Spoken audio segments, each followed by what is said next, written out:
think there are two types of being scared in the world.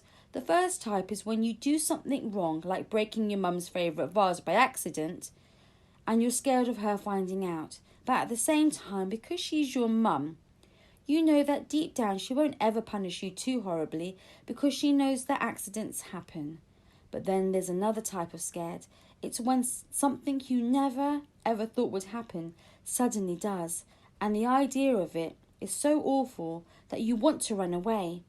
I've only ever felt this type of scared once before, and that was when I saw Mum standing in the hospital corridor crying, and I knew right away that something bad had happened to my dad. I was feeling that second type of scared right again now, and it made me want to be sick all over the floor.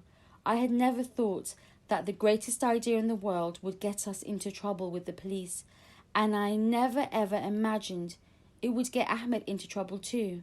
I didn't want him to feel angry at us, but what if he hated us for not telling him our plan, and for the news people knowing about him even though we hadn't meant them to? "Come on," said Josie, putting an arm over my shoulder, and together we all walked in silence up to Mr. Sanders' office. I took a deep breath and, fearing the worst, opened the door. But instead of angry stares and shaking heads, we found everyone smiling at us. Mrs. Khan ran up and gave us all a hug, and so did Miss Hempsey, and Ahmed looked at us with his wide lion eyes and gave us a small wave. His foster mum was holding her hands to her lips as if she was praying and kept saying, "You dear children." And there were two police officers standing near the door, and they didn't look angry either, and just nodded and smiled at us. "Come and sit down," said Mrs. Khan, leading us to 4 chairs that had been squeezed in front of Mrs. Sanders' desk. We all sat down, and I was still feeling jumpy inside, but at least I wasn't feeling sick anymore. "As soon as Mrs. Sanders gets back, we want to hear all about what happened yesterday," said Mrs. Khan. "Miss Hempsey will translate everything for Ahmed, and we want you to take your time because it's all very important." "But miss, what about first period?" whispered Michael, showing her his watch as it started flashing a blue colour. Just as he held it up, the bell for registration began to ring. Mrs. Khan smiled. "Don't worry, Miss Stevens is taking the class this morning." We immediately felt sorry for everyone in class. Miss Stevens is learning to be a teacher, but she's so boring and always spends so much time writing on the board that everyone hopes she won't ever really become one. Mrs. Sanders came in and, squeezing past everyone, sat down in her big chair and had a squashed green velvet pillow on it. "Right," she said, clapping her hands. "Once, begin." Slowly at first, and then getting faster and faster and faster, we began to talk. We talked about how we became friends with Ahmed and how we wanted to help after finding out where his mum and dad might be. We talked about hearing that the border gates were going to be shut and about all the plans we had come up with to help. I could see Miss Hempsey explaining everything to Ahmed as we went, and his eyes getting wider and wider. But it wasn't until I got out my exercise book and showed everyone the greatest idea in the world and the emergency plan that he jumped up from his seat and came to stand next to me. Miss Hempsey had to stand up too, as we continued to talk about the letter to the Queen and the presents we were meant to give to her, and Stan the taxi man, and Devinder the paramedic, and the extra special Coldstream guards who had given us their word. Nobody asked us any questions, not even one. They all just sat and listened and nodded as Miss Hempsey murmured what we were saying in Ahmed's ear. It was strange having so many grown-ups sit and listen as if we were them and they were us, but it felt good too. When we had said everything there was to say, Mrs. Sanders nodded and put her hands together. "Well," she said, leaning back in her chair, "I hardly know what to say." She leaned forward and picked up my exercise book with the greatest idea in the world drawn in it. "But what I can say is that Ahmed is very, very lucky to have friends who are so passionate about helping him find his family." Mrs. Khan nodded, and I saw the 2 police officers nodding too. "Now, Just to be clear, said Mrs. Sanders, peering over her glasses at us, what you did was extremely dangerous, and your plan, or the likes of it, must never, ever be attempted again. Do you understand? We all nodded silently. I could feel my cheeks getting hot and saw Tom's ears instantly turn bright red. You lied to Mrs. Khan. You left school without permission, and you put yourselves in great danger.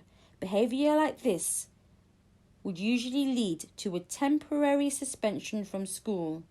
Josie gasped, and Michael winced. I could hear Tom swallowing nervously, and even Ahmed looked scared.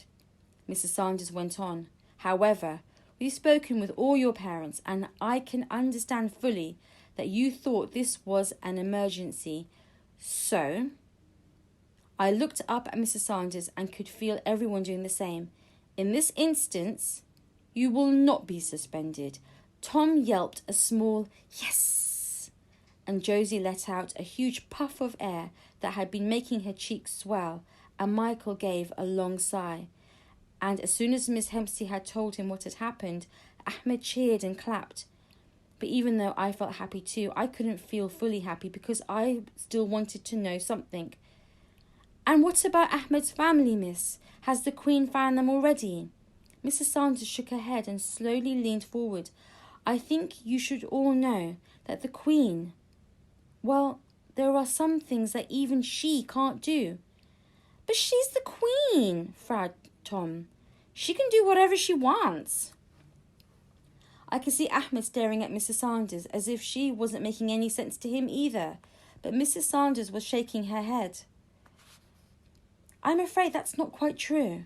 I'm sure that the Queen would like to try and help Ahmed in some way, but I doubt very much that she'll be allowed to send out extra people to find his family, especially when no one knows where they are. On hearing Mrs. Sanders' words, I felt something hard hit me in the middle of my chest. I wanted to tell her that she was wrong, that the Queen could help anyone if she really wanted to, but even though my mouth opened, it couldn't say any words. I know that may come as a huge disappointment, said Mrs. Sanders, peering over her glasses at us and looking at me the longest. But Ahmed has lots of people trying to help him find his parents, though even if they do find them, it may take a long time, months, maybe even years, before they can join him here. That's why he's staying with Miss York for now, she added, nodding at Ahmed's foster mum. We all stayed silent, and even though I didn't want them to, I could feel my eyes beginning to get wet and my nose tickling and something heavy sinking in the pit of my stomach. Everything we had done had been for nothing, and the greatest idea in the world was really the stupidest idea in the world. In fact, it was probably the stupidest in the whole universe, and I knew that everyone was thinking it too. Now, said Mrs. Sanders kindly, I want to show you something. She took a newspaper from out of her bag and laid it on the desk in front of us. I looked over at Michael and Tom and Josie, but I think they must have all forgotten about the promise we made, because they immediately started to read the paper. So I wiped my eyes and looked at it too. I knew that it had to be okay to break a promise to your mum if your head teacher was telling you to. A huge headline stared up at us from the front page, and alongside it was a large blurry image of me running up to one of the Queen's guards with Tom behind me. I could tell it was me because of my bright blue rucksack, but I couldn't see my face properly at all. The paper looked like this. London News. Who is Ahmed and how can we help? 9-year-old storm palace in bid to help refugee boy.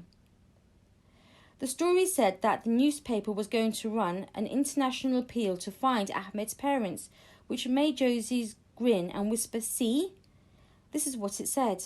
Yesterday afternoon saw a centuries-old tradition in disarray when the changing of the guard ceremony was disrupted by 2 9-year-old children. Breaking through the barriers, they attempted to give one of Her Majesty Palace guards a written note asking the Queen to help them find the family of a refugee boy known only as Ahmed. The decisive actions of these children have served to remind us all of the shameful hesitancy and fear which often govern our actions and those of our government. So who is Ahmed and where is his family? This paper is determined to help and urges our readers, our leaders and our politicians to do what they can to not only find this young boy's missing family, but reunite them here on UK soil. Perhaps it is the actions of these children which will inspire political bodies across the world to finally heed the plight of refugee children everywhere. A fitting testament indeed to a young boy whose story we have yet to learn. Made infamous by a daring act of true friendship, we appeal to all of you to not let the brave actions of these children be in vain. Help us find Ahmed's family. After she had finished, Mrs. Khan put the paper down and looked at us with her eyebrows raised. So, you see, she said, clasping her hands together and placing them under her chin. All is not lost. Even if the Queen can't do as much as she'd like to, there is a whole world of people who are whispering Ahmed's name and trying to think of how to help instead. Later that morning, as I sat in lessons, I thought about what Mrs. Sanders had said. I thought about the world-wide whispers being whispered right at that very moment and wondered how long it would take for all of them to reach the border gate people and Ahmed's mum and dad too. I had never thought about how loud a whisper can be if there are lots and lots of them. So all that day I whispered, "Help Ahmed," out loud too, whenever I could. So did Tom and Michael and Josie, and whenever we did it together, our whispers made a sound like an ocean.